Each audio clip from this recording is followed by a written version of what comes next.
sera sur Shavuot en 5 minutes. Le rabbi s'intéresse de savoir c'est quoi l'essence de Shavuot. L'essence de Shavuot, comme on le dit dans la Tfila, c'est le temps où on a reçu notre Torah. Et pourtant, c'est pas du tout mentionné dans la Torah écrite. C'est mentionné uniquement, c'est 50 jours après Pessah. On ne parle pas du don de la Torah. D'ailleurs, il y a certaines années, ça pouvait tomber le 5, des fois le 6, des fois le 7 Sivan. Donc pas forcément le jour où la Torah était vraiment donnée, le 6 Sivan. C'est seulement dans la Gemara qu'on vient, on te dit que oui, il y a forcément un lien avec le don de la Torah et Shavuot. Et plusieurs générations après, qu'est-ce qui s'est passé? Il y a eu le décès de David HaMelech, Shavuot. Et plusieurs générations après encore, le décès du Baal Shem Tov le jour même de Shavuot. Le rabbi dit que si ces trois événements ils ont eu lieu le même jour, c'est que forcément, c'est pas par hasard et qu'il y a un point commun entre les trois et un message à nous transmettre dans notre service de Dieu. D'abord, il faut savoir qu'il y a un midrash très connu qui dit comme ça. Avant le don de la Torah, il y avait un décret qui séparait les choses matérielles et les choses spirituelles. Et quand Dieu a voulu donner la Torah au peuple juif, il a séparé, il a complètement enlevé ce décret-là. Il a uni les choses matérielles avec le spirituel, donc les choses inférieures avec les choses supérieures, et les choses supérieures avec les choses inférieures, donc les choses spirituelles avec les choses matérielles. Et le midrash il dit Va'ani Matril, Dieu il dit moi je commence, c'est moi qui fais le premier pas vers vous. C'est pour ça qu'au mont Sinaï, Dieu il a dit d'abord moi c'est moi qui descends, je fais le premier pas vers vous. Et après il a dit à Moshe maintenant Moshe tu peux monter.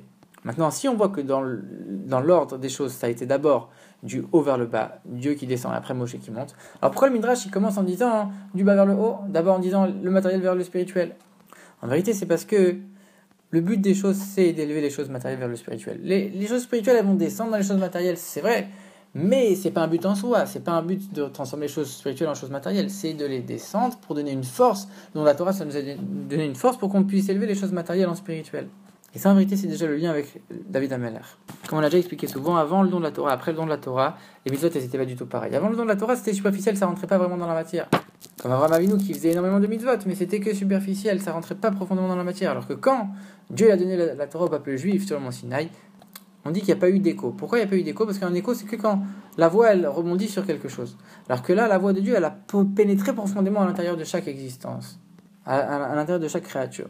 Donc c'était beaucoup plus profond, intégré beaucoup plus profondément dans la matière. Et même si ça a commencé avec Abraham Avinu, en vérité, ça s'est exprimé vraiment avec Matan Torah. C'est la même chose avec David HaMelech. Après le don de la Torah, ça a commencé la deuxième étape, élever du bas vers le haut, transformer les choses matérielles en les élevant spirituellement. Ça on a eu la force qu'après le don de la Torah. Et ça s'est exprimé quand le plus à l'époque de David HaMelech. Pourquoi? David HaMelech, il y avait deux grands axes. Première chose, c'est la royauté, parce que c'était le premier roi véritablement du peuple juif. Même s'il y avait Shaoul avant, c'était quand même lui le premier roi de tout Israël. Et c'est lui qui va faire en sorte que toute sa descendance, ce sera les rois du peuple juif jusqu'à la fin des temps.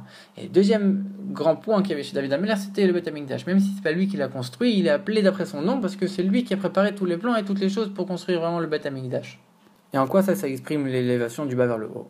D'abord la royauté, c'est quoi la royauté? On a un roi, on est soumis au roi, tous soumis de toute notre existence au roi. Qu'est-ce que ça veut dire? Si le roi nous dit fais ça, va là-bas, et que nous on l'écoute pas, alors on est passible de mort. Alors qu'on n'a rien fait, mais c'est même pas en relation avec la royauté. Pourquoi? Parce que toute notre existence elle est soumise à l'existence du roi. Et en étant soumis au roi, que le roi lui-même il est soumis à Dieu, parce qu'il a été choisi lui-même par Dieu, alors nous aussi on devient soumis à Dieu. Et ça va tellement loin que c'est une soumission qui est encore plus grande que la soumission à la Torah. C'est incroyable. Pourquoi le rabbi dit ça? Parce que quand on voit dans la Torah, il y a des mitzvot que si on les transgresse, alors on est passible de mort, c'est vrai, comme avec le roi. Et il y a des mitzvot que quand on les transgresse, on n'est pas passible de mort. Alors qu'est-ce que ça montre? Ça montre qu'en vérité, même celle où on est passible de mort, c'est pas parce que ça nous pénètre toute notre existence, c'est parce qu'il y a certaines mitzvot qui sont graves, d'autres qui sont moins graves. Mais ça veut dire qu'en vérité, les mitzvot, elles ne nous pénètrent pas profondément. Pas autant, en tout cas, que la parole du roi. Comment c'est possible?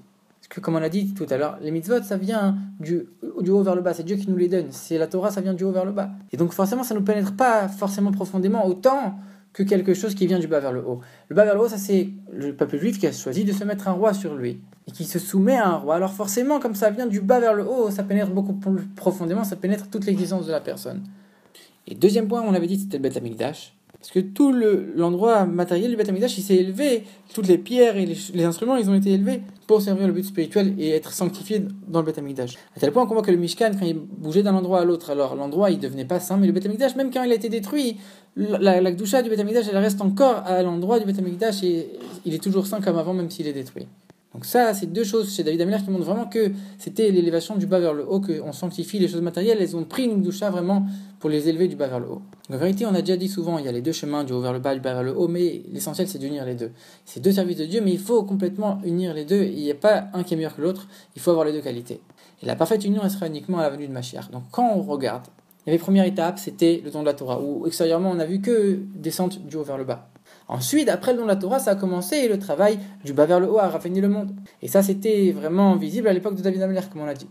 Et après, il y a eu une troisième époque. C'est l'époque avant la venue de Mashiach, où, comme quand Mashiach va venir, ça va être complètement uni les deux chemins. Alors on a eu le dévoilement de la Chassidut avec le Baal Shem Tov, qui a uni complètement les deux chemins, et qui nous a préparé à l'époque de Mashiach, où les deux seront parfaitement unis, comme on dit que quand la Chassidut sera diffusée, alors Mashiach pourra venir. Le Baal Shem Tov, en plus, il a uni ça, parce qu'il a montré qu'en vérité, chaque chose, elle est à chaque instant renouvelée par Dieu et maintenue à l'existence par Dieu. Donc ça, c'est du bas vers le haut. Et pourtant, il l'a montré d'une manière de Torah ta Chassidut. Donc du haut vers le bas. Et donc, il a uni parfaitement les deux pour préparer le monde et nous préparer à vraiment l'époque de Mashiach, l'époque où les deux chemins du haut vers le bas, du bas vers le haut, seront parfaitement unis dans la meilleure perfection qui puisse exister.